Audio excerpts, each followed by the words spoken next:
Bismillahirrahmanirrahim. Assalamualaikum warahmatullahi wabarakatuh. Waalaikumsalam warahmatullahi wabarakatuh. Terima kasih banyak kepada Bapak dan Ibu guru yang telah menyempatkan waktunya.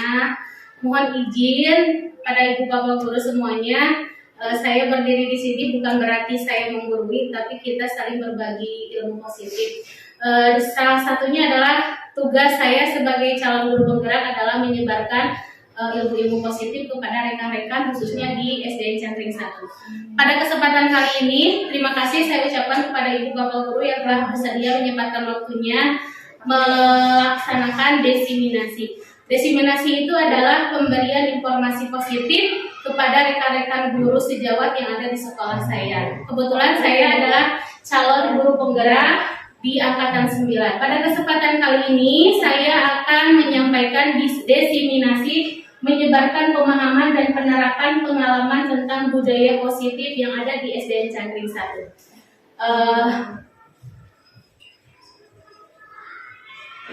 Pada kesempatan kali ini saya akan memaparkan tentang konsep inti dari budaya positif, di mana konsep inti budaya positif itu diantaranya meliputi yang pertama adalah perubahan paradigma positif, yang kedua disiplin positif, yang ketiga nilai-nilai kebajikan, yang keempat kebutuhan dasar manusia, yang kelima motivasi perilaku manusia, yang keenam posisi kontrol guru, yang ketujuh keyakinan kelas, dan yang kedelapan adalah segitiga restitusi.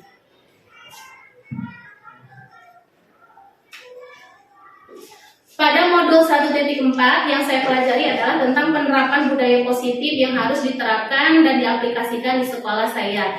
Dari materi-materi yang sudah dipelajari, saya diwajibkan untuk memberikan praktik baik kepada Bapak dan Ibu guru semuanya, sehingga dengan adanya penerapan praktik baik ini bisa menggerakkan Bapak dan Ibu guru untuk terus melakukan perubahan yang terbaik.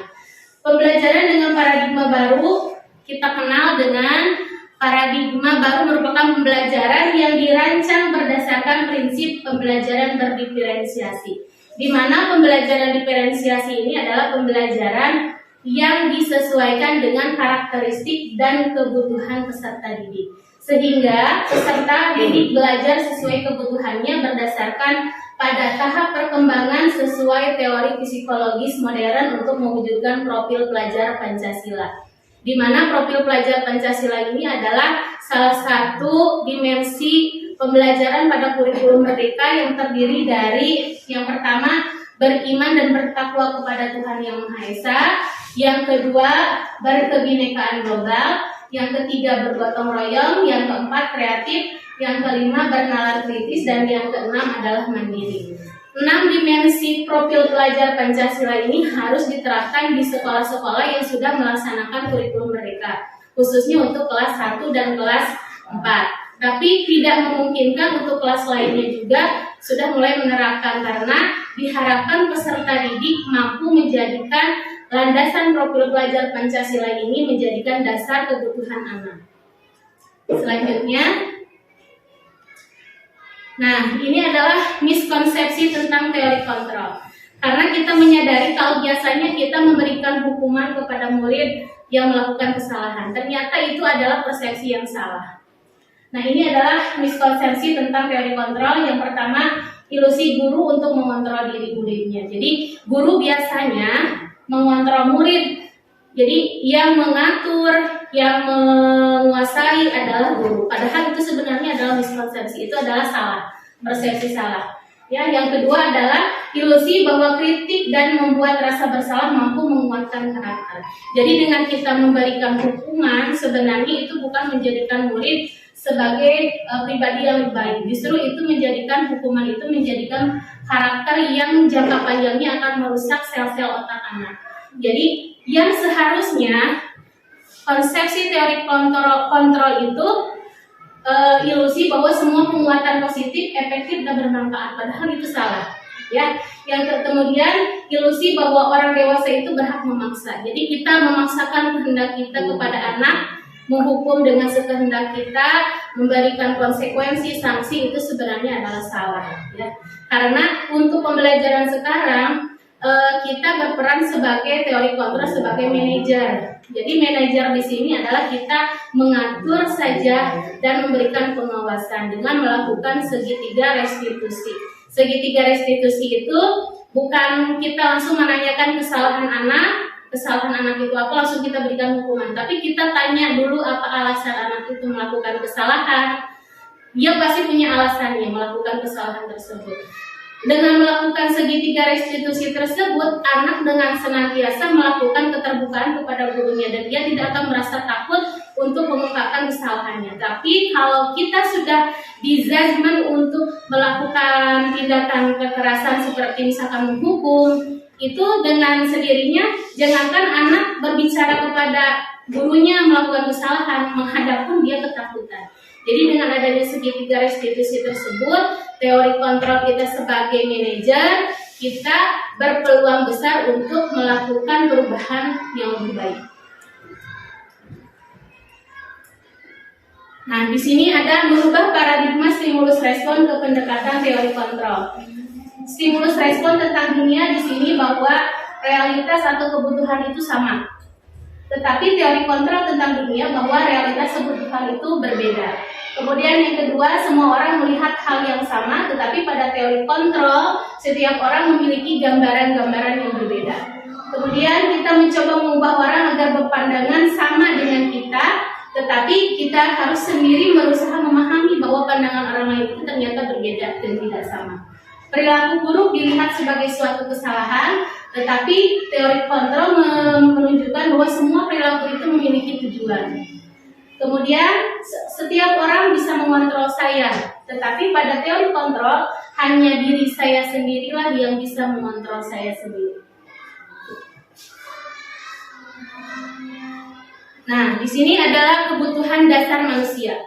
Kebutuhan dasar manusia itu adalah segala sesuatu yang dibutuhkan oleh manusia untuk mempertahankan keseimbangan kondisi psikologis dan psikologis yang bertujuan untuk mempertahankan kehidupan dan kesehatan.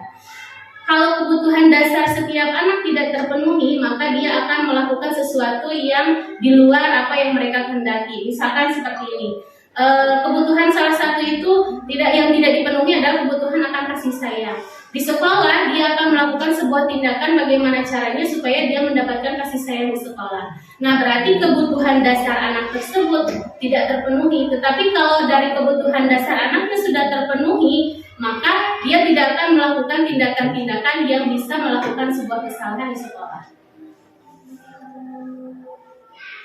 Nah, di sini ada 5 kebutuhan dasar manusia menurut Dr. William Glasser. Kebutuhan dasar manusia itu mencakup tentang penguasaan, kasih sayang dan rasa diterima, bertahan hidup, kesenangan dan kebebasan. Penguasaan ini didapatkan dari misalkan seseorang anak terpilih menjadi ketua di kelasnya. Jadi dia terpenuhi rasa menjadi kepemimpinan di kelasnya. Kalau dia sudah terpenuhi kepemimpinan di kelasnya, maka dia tidak akan melakukan sebuah tindakan yang menyimpang. Kemudian kebutuhan dasar kasih sayang dan rasa diterima. Jika kebutuhan dasar itu tidak didapatkan seorang anak dari gurunya, maka anak tersebut akan melakukan tindakan yang dimana dia akan melakukan penyimpangan untuk mendapatkan kasih sayang dan rasa diterima dari setiap orang. Kemudian kebutuhan bertahan hidup biasanya didapatkan dari seseorang anak yang dia misalkan dengan berkelahi, dengan bertengkar dengan temannya, dia akan berusaha mempertahankan. Tetapi karena posisi gurunya tidak bisa menjadikan anak tersebut bisa mempertahankan diri, maka dia akan menjadikan sebuah tindakan yang menyimpang dengan cara kebutuhan dasar dari bertahan hidupnya tidak terpenuhi. Kemudian kesenangan ini didapatkan dari ketika anak melakukan proses pembelajaran di dalam kelas, anak tersebut mendapatkan kesenangan. Dia merasa senang berada di kelas, dia merasa senang belajar, sehingga dia tidak ada rasa takut untuk kembali lagi ke sekolah. Kemudian kebutuhan dasar manusia yang terakhir adalah kebebasan. Contohnya di sini adalah ketika anak belajar di kelas, dia diberikan sebuah kebebasan dalam cara mengajar atau dalam cara belajar. Nah, ini didapatkan dari ketika guru menyampaikan informasi atau mengajar dengan cara yang tepat, dia akan mendapatkan sebuah kebebasan untuk mendapatkan pembelajaran yang dia inginkan. Ini tentang 5 kebutuhan dasar manusia. Kemudian tentang motivasi perilaku manusia. Motivasi perilaku manusia kita ketahui ada 2. Yang pertama adalah motivasi intrinsik dan motivasi ekstrinsik. Motivasi intrinsik itu motivasi yang didapatkan dari dalam dirinya sendiri. Jadi apapun hal yang dia lakukan, kalau sudah ada motivasi dari anak tersebut, dia akan lakukan. Contoh misalkan, setiap hari Senin dilaksanakan upacara. Anak itu harus memakai topi, dasi lengkap dengan peralatannya. Tetapi karena dia merasa ketakutan, karena ada aturan, dia menuntut untuk harus memakai topi, berarti itu bukan motivasi intrinsik. Tapi itu adalah motivasi ekstrinsik, karena dia melakukan itu karena orang lain, karena ketakutan, karena ada hukuman. Tapi kalau dia sudah punya motivasi intrinsik dalam dirinya, apapun aturan yang diberlakukan di dalam kelas, dia akan melakukannya dengan senang hati tanpa paksaan dari siapapun. Nah, di sini motivasi perilaku manusia itu bertujuan untuk menghindari ketidaknyamanan atau hukuman. Kemudian yang kedua adalah untuk mendapatkan imbalan atau penghargaan dari orang lain. Itu biasanya didapatkan, benar ya, tidak dipungkiri untuk anak, misalkan dia sudah melakukan sebuah sesuatu, dia pasti mengharapkan imbalan dari kita. Imbalan itu bisa berupa ucapan selamat atau ucapan kamu hebat atau apapun itu yang bisa membuat anak menjadi lebih termotivasi. Kemudian yang ketiga adalah untuk menjadikan orang yang mereka inginkan dan menghargai diri sendiri dengan nilai-nilai yang mereka percaya. Jadi di mana mereka sudah percaya, di mana mereka sudah mengetahui dan meyakini tentang peraturan yang ada di sekolah, timbullah motivasi dalam dirinya untuk melakukan suatu kegiatan tersebut. Selanjutnya, konsep disiplin dengan identitas gagal. Kita kebiasaan, bahkan saya sendiri pun selalu menerapkan, ternyata menerapkan disiplin itu tidak hanya berupa hukuman saja. Dengan menerapkan disiplin dengan hukuman itu berarti kita sudah melakukan identitas gagal. Artinya, identitas gagal itu bisa dilakukan dengan cara memberikan hukuman dan memberikan penghargaan. Kenapa penghargaan bisa dijadikan sebagai identitas gagal? Karena dengan kita selalu memberikan penghargaan berupa barang, berupa uang, atau berupa nilai yang baik, nanti anak akan berkonsep seperti ini. 1, tidak efektif. Ya, di mana dia sudah melakukan sebuah kebaikan, dia akan menuntut sebuah penghargaan. Misalkan kita lupa atau namanya juga manusia sering lupa, anak itu menuntut. Nah, jadi itu menjadikan sebuah kebiasaan anak yang tidak baik. Kemudian merusak hubungan. Jadi misalkan kenapa merusak hubungan? Artinya misalkan si anak A dengan anak B, anak A mendapatkan nilai yang lebih tinggi, sedangkan anak B nilainya lebih kecil. Nah, itu dia akan merusak hubungannya. Karena apa? Karena yang nilai tinggi mendapatkan penghargaan, sedangkan yang nilainya rendah tidak mendapatkan penghargaan. Sehingga akan menimbulkan hubungan yang bersifat merusak. Kemudian mematikan kreativitas. Ya, jadi bagi anak yang kurang, setidaknya dia karena sudah dia merasa tidak mampu, tidak akan mendapatkan penghargaan, jadi tidak akan timbul kreativitas pada anak tersebut. Kemudian menghukum dan sistem ranking. Jadi untuk pembelajaran sekarang kurikulum kurikulum Merdeka sekarang, bahwa sistem perankingan sudah ditiadakan, tidak boleh lagi memberikan perankingan. Kenapa? Karena perankingan itu pada kurikulum Merdeka sudah merupakan sebuah identitas gagal yang diberikan seorang guru kepada anak. Kemudian dapat merampas haknya sendiri. Nah, ini adalah salah satu identitas gagal dari penghargaan. Sedangkan identitas gagal yang kedua adalah hukuman. Hukuman itu bisa hukuman fisik, hukuman verbal, itu juga sudah termasuk sebuah hukuman atau identitas gagal. Hukuman tersebut bisa dengan cara kita menyakitkan hati anak, sehingga kalau misalkan kita berbicara kasar kepada anak, melakukan tindakan kekerasan, dia akan membekas pada diri anak. Dan itu adalah sebuah tindakan yang menyimpang. Kemudian anak tersebut akan merasa tidak nyaman. Dia tidak mau lagi kembali ke sekolah. Bahkan untuk sekarang ada undang-undang yang mengatur tersebut, dia tidak boleh. Kemudian murid merasa takut, kemudian ada dalam dirinya dia terpaksa untuk datang ke sekolah, kemudian murid menyembunyikan kesalahan karena dia merasa ketakutan, dia tidak akan berani berbicara kepada siapapun, hanya dipendam, dan itu adalah sebuah identitas gagal yang diberikan oleh seorang guru kepada anaknya. Selanjutnya, nah sekarang kalau tadi adalah identitas gagal, sekarang adalah contoh identitas sukses atau identitas berhasil. Apa saja identitas sukses itu? Diantaranya adalah restitusi dan konsekuensi. Jadi kita ganti hukuman itu menjadi sebuah konsekuensi. Caranya seperti apa? Kita buat keyakinan kelas. Jadi untuk tahun ajaran sekarang, bagi rekan-rekan guru yang belum sempat membuat keyakinan kelas, ayo kita kerjasama, kita bareng-bareng menerapkan keyakinan kelas. Artinya keyakinan kelas itu adalah sebuah peraturan, sama seperti peraturan, cuma ini lebih kepada pendapat anak mau di kelas seperti apa. Kalau keyakinan kelas itu bersifat lebih kecil, jadi ada di dalam kelasnya. Ya, misalkan keyakinan kelas itu misalkan kita mau apa saja, dari anak muncul sendiri pendapatnya, kita sepakati, kita tempel di kelas supaya bisa dilihat oleh banyak orang.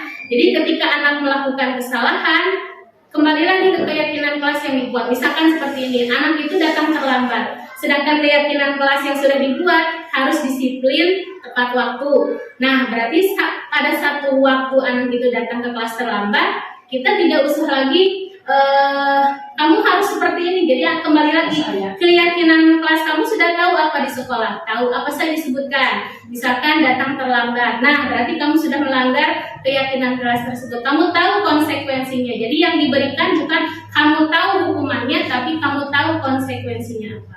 Jadi dengan adanya keyakinan kelas tersebut, diharapkan anak akan lebih muncul motivasi dirinya untuk menaati peraturan-peraturan yang telah ditetapkan di dalam kelasnya. Nah, identitas sukses itu adalah restitusi. Apa itu restitusi? Restitusi itu adalah pemecahan masalah, ya, bukan hukuman. Restitusi itu seperti contohnya penguatan jangka pendek. Maksudnya di sini penguatan jangka pendek, misalkan ketika anak melakukan kesalahan, kita tidak menghukumnya di depan banyak orang, tapi kita panggil anak tersebut, kita tanyakan apa permasalahannya, kenapa kamu melakukan tersebut, kamu yakin apa keyakinan yang ada di dalam kelas, dan berikan penguatan bahwa tidak hanya saja dia yang melakukan kesalahan, ada banyak orang yang melakukan kesalahan. Nah, dengan melakukan restitusi tersebut, diharapkan anak menjadi murid yang dapat menghormati dirinya sendiri.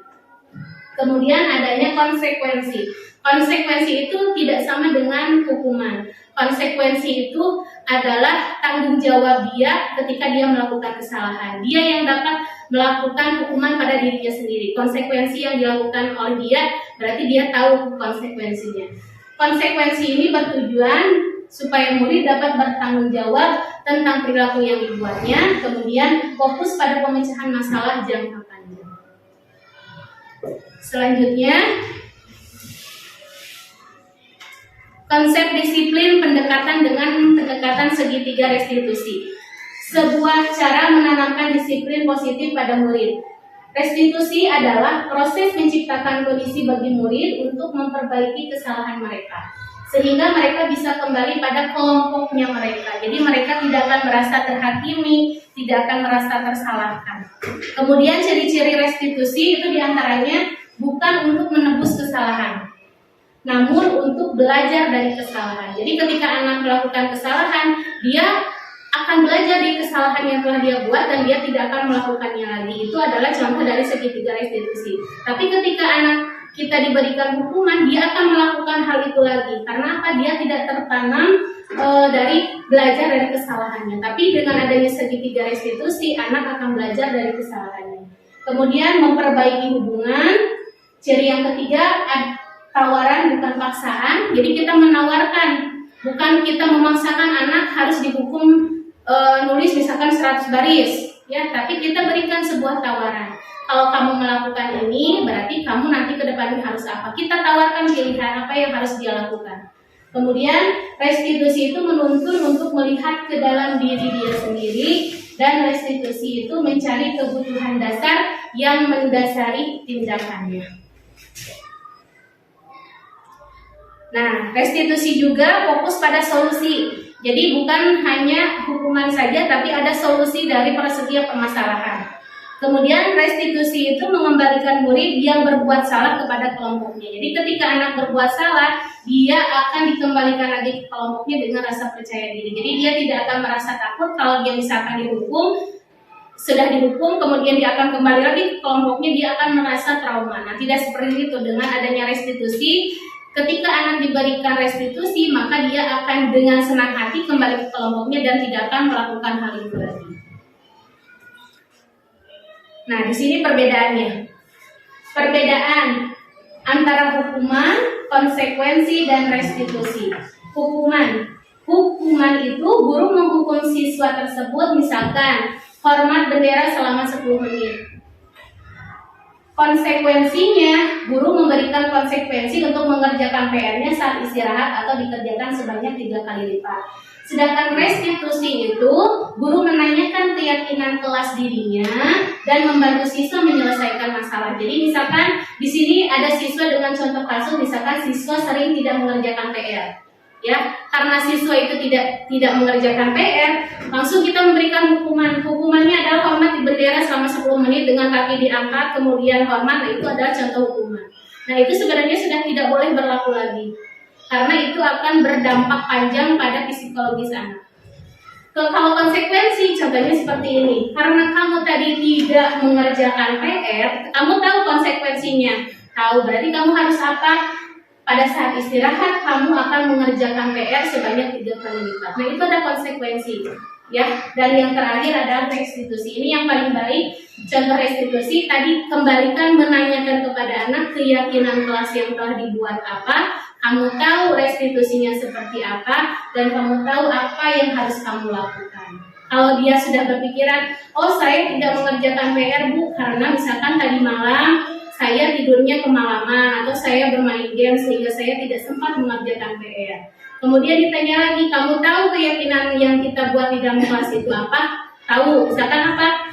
Saya tidak disiplin dalam mengerjakan PR. Nah, berarti ke depannya kamu harus apa? Kita memberikan pertanyaan dan anak tersebut pun yang memberikan sebuah solusi.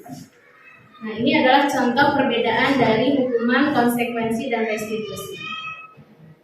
Nah, di sini ada 5 posisi kontrol guru. 5 posisi kontrol itu adalah yang pertama, Bapak Ibu bisa lihat sebagai pemukul. Guru tersebut akan ditakuti oleh anak karena dia mempunyai posisi sebagai pemukul.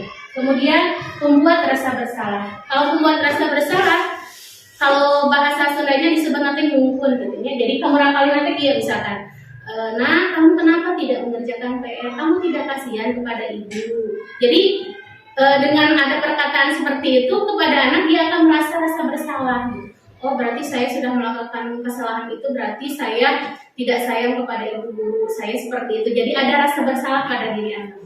Posisi yang ketiga adalah teman. Temanan biasanya kita lakukan kepada anak yang lebih kecil, kelas 1, kelas 2, itu adalah posisi kontrol sebagai teman.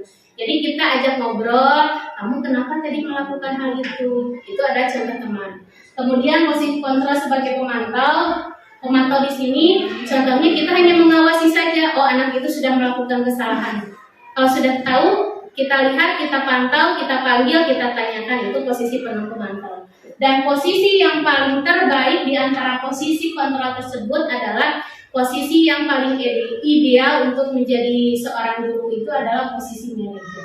Manajer mungkin tahu kalau di dalam perkantoran manajer itu yang mengatur, yang mengeksekusi, ya, kemudian yang mengajarkan, ya, yang memberikan bimbingan, itu manajer. Nah, di dalam sekolah pun ternyata 5 posisi kontrol yang terbaik untuk seorang guru adalah posisi manajer. Nah, kembali kepada diri kita sudah ada di posisi kontrol seperti apa? Itu mah yang bisa menjawab hanya diri kita sendiri. Apakah sebagai penghukum, membuat rasa bersalah pada anak, sebagai teman, pemantau, atau sebagai manajer. Nah, ini contohnya ya. Contoh penerapan 5 posisi kontrol sebagai penghukum. Patuhi aturan sekolah lalu berdiri di depan barisan. Ya, contohnya seperti itu. Kalau pemantau, kamu sudah melanggar apa peraturan dan konsekuensinya? Jadi kita menanyakan itu, kita memantau. Kalau teman, ayolah. Jadi bahasa teman kepada anak kita memberikan penjelasannya seperti kepada teman saja. Ayolah yang tertib, buat bu guru bangga. Nah, itu adalah posisi kontrol sebagai teman. Kalau pembuat rasa bersalah, contohnya seperti ini. Berapa kali bu guru harus memberitahu kamu, bu guru kecewa sama kamu. Dengan ada kata atau intonasi nada seperti itu pun, anak akan merasa, oh iya saya salah. Dan posisi manajer, contohnya pertanyaannya seperti ini. Apakah kamu tahu kesalahan kamu? Kira-kira bagaimana kamu akan memperbaiki kesalahan ini? Itu adalah contoh posisi manajer. Dengan suara yang keras. Nah, kalau misalkan dengan suara yang keras, berarti itu ya salah. Berapa kali Bu Guru bilang sama kamu? Ya, kalau misalkan dengan tadi Bu Yani misalkan mengatakan membuat rasa bersalah ada nada kasar. Kalau nadanya ditinggikan, berarti itu sudah bukan termasuk ke dalam posisi membuat rasa bersalah lagi, tapi sudah menjadikan sebuah posisi penghukum. Kalau pembuat rasa bersalah memelasnya, jika nanti memelas, udah berapa kali kamu melakukan hal itu? Kamu tahu, ibu guru kecewa sama kamu. Jadi itu nyumpun gitu dia. Ya. Selanjutnya, nah ini keyakinan kelas itu seperti apa? Keyakinan kelas itu sama halnya dengan peraturan, cuma peraturan yang kita buat dengan kata-kata yang lebih positif dan yang disepakati oleh anak. Jadi ketika kita membuat sebuah peraturan kelas yang dibuat oleh anak, disepakati oleh anak, ditempel di depan kelas, kemudian beri tanda tangan, setiap anak wajib menandatangani, atau kalau tidak menandatangani cap jempol. Itu ada salah satu bahwa keyakinan kelas yang dibuat oleh sekolah di kelas itu berarti sudah diyakini oleh semua murid. Contohnya, mengapa keyakinan kelas, mengapa tidak peraturan kelas? Mengapa kita memiliki peraturan tentang penggunaan helm pada saat mengendarai kendaraan roda 2 motor? Nah, itu contoh peraturan. Peraturan misalkan upamanya angkat-angkatan, kemudian diangkat helm, kenapa? Supaya untuk menyelamatkan, melindungi. Nah, itu adalah sebuah keyakinan pada diri kita bahwa kemanapun kita berangkat, kalau naik kendaraan harus memakai helm. Itu adalah sebuah keyakinan.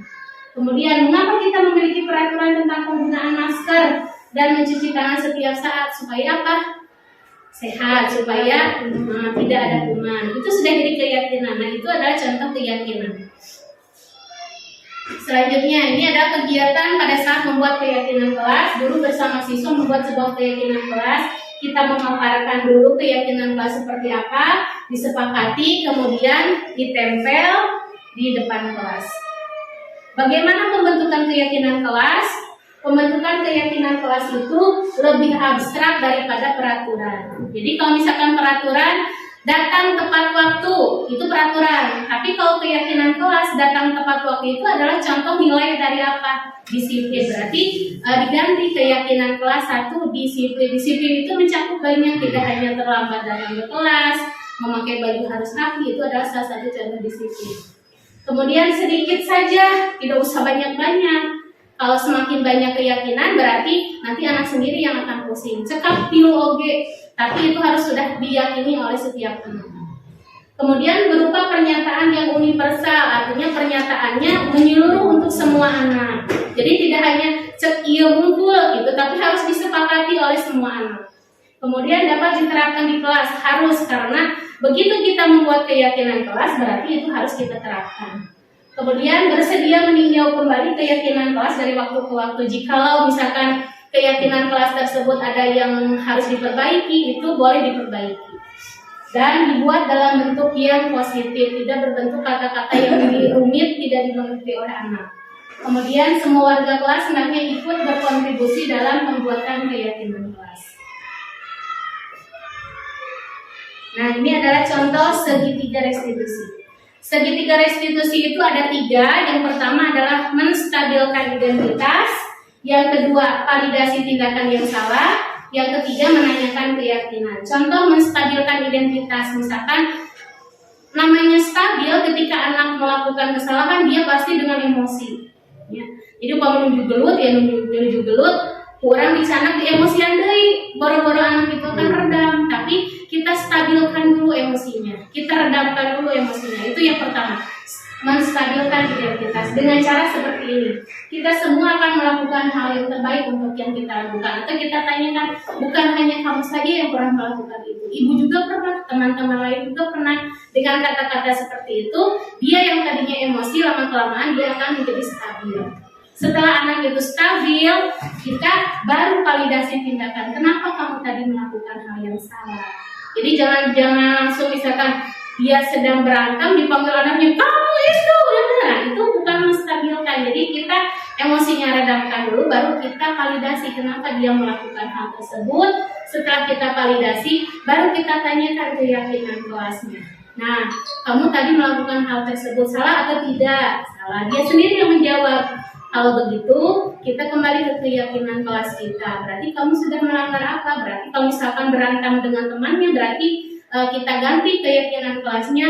Ada kata saling menghormati dan menyayangi sesama teman. Berarti kamu sudah melanggar keyakinan kelas yang mana? Nanti diulangi lagi tidak. Nah, anak sendiri yang menjawab, anak sendiri yang akan tahu solusi yang akan dilakukan oleh gurunya. Seperti itu. Nah, terima kasih.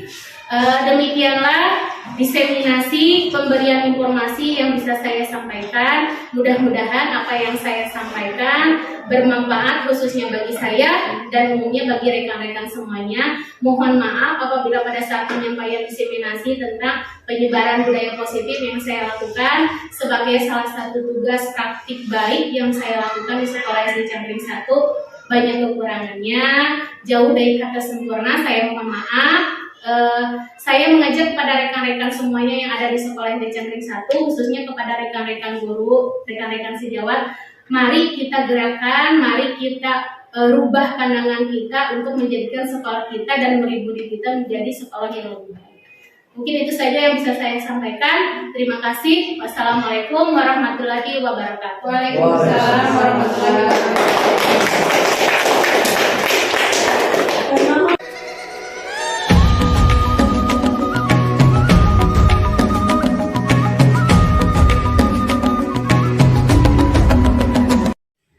Bismillahirrahmanirrahim. Assalamualaikum warahmatullahi wabarakatuh.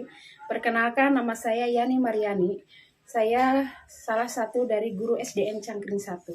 Alhamdulillah setelah dilaksanakannya diseminasi, saya jauh lebih memahami penerapan budaya positif di sekolah. Assalamualaikum warahmatullahi wabarakatuh. Terima kasih.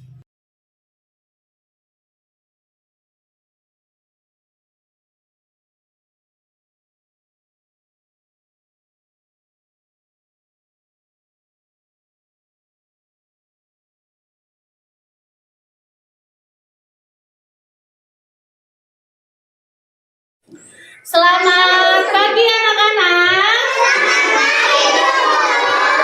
Bagaimana hari ini kabarnya, sehat? Alhamdulillah, luar biasa.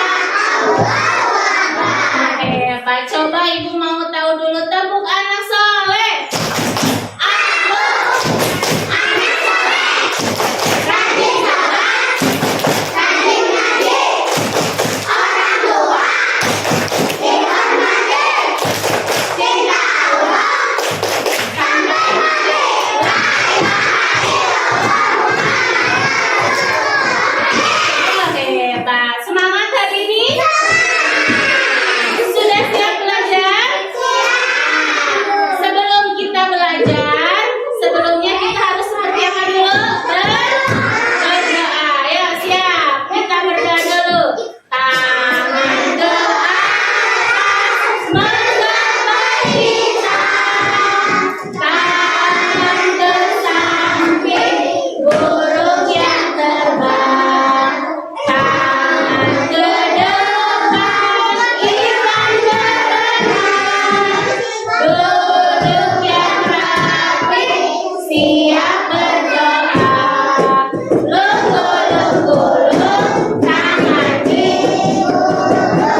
seperti peraturan yang harus dipatuhi oleh anak-anak di dalam kelas. Siap?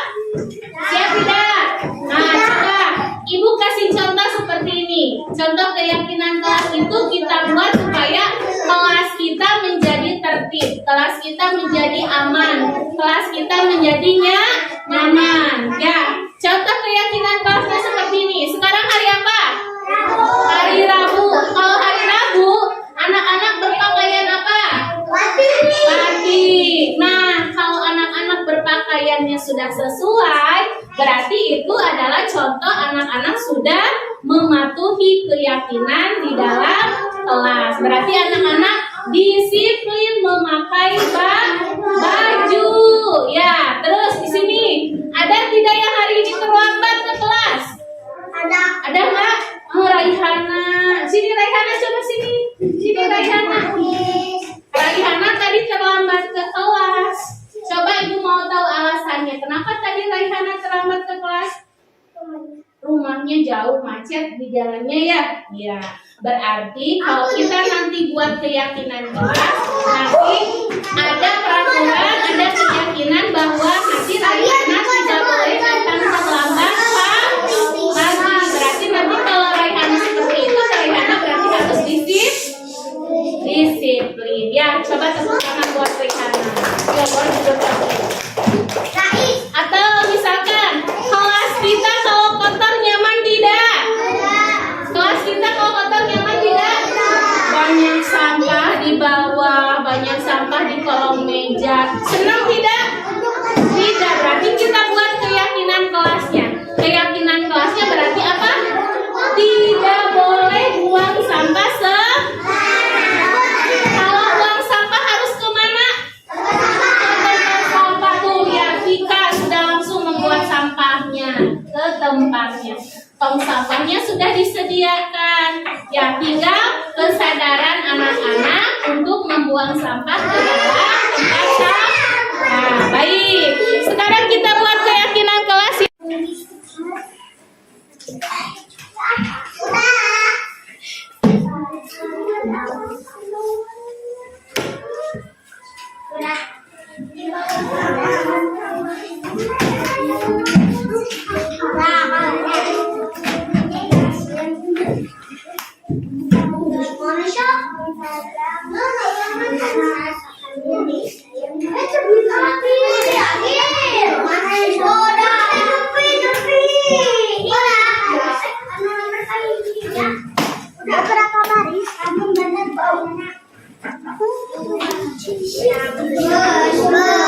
Membuat keyakinan kelasnya di kertas.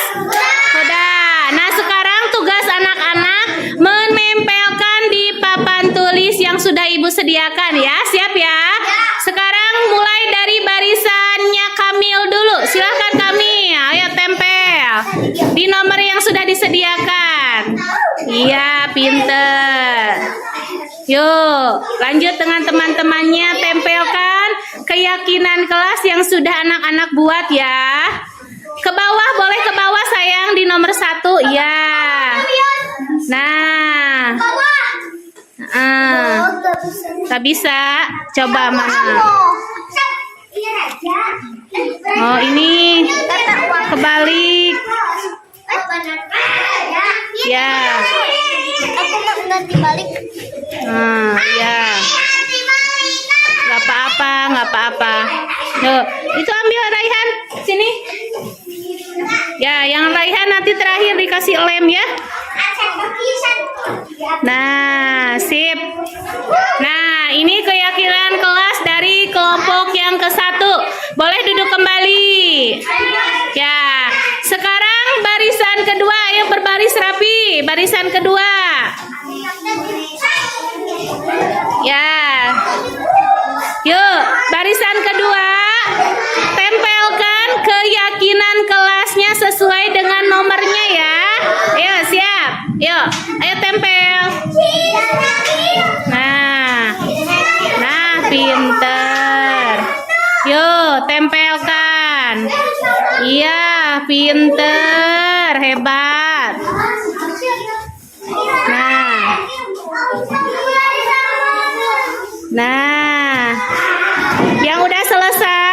duduk kembali ya.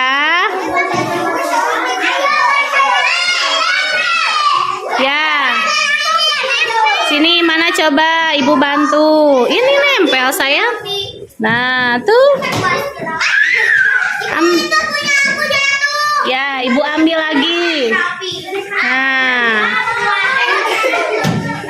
Yo, tempelin sayang. Tempelin. Ya, boleh duduk kembali ya. Sini, coba ibu bantu. Sip. Dah. Dah siap barisan ketiga? Siap? Yo, kelompok ketiga yuk mulai menempel. Ya, sip.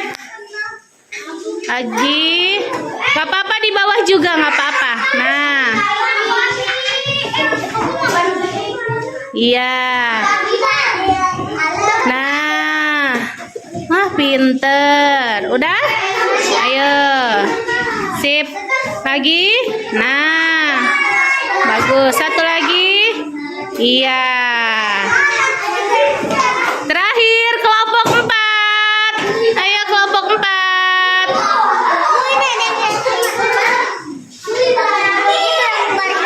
Nih. Yuk, kelompok 4. Ya, pinter.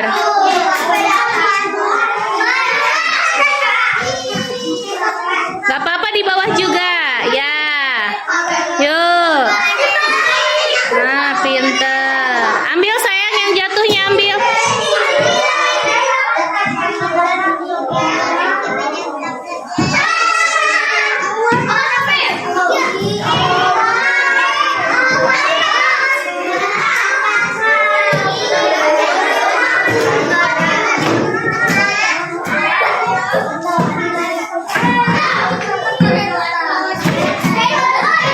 Ya, sudah? Yuk, duduk kembali.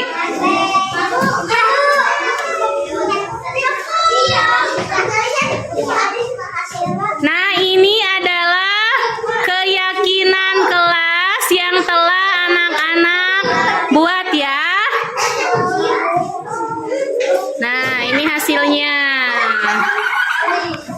Nah, tadi sudah membuat keyakinan kelas, sudah ditempel di papan tulis. Ya, kita sepakati ya. Jadi keyakinan kelas untuk kelas 1 yang pertama adalah sayang teman. Yang kedua adalah disiplin. Yang ketiga adalah buang sampah pada tempatnya. Dan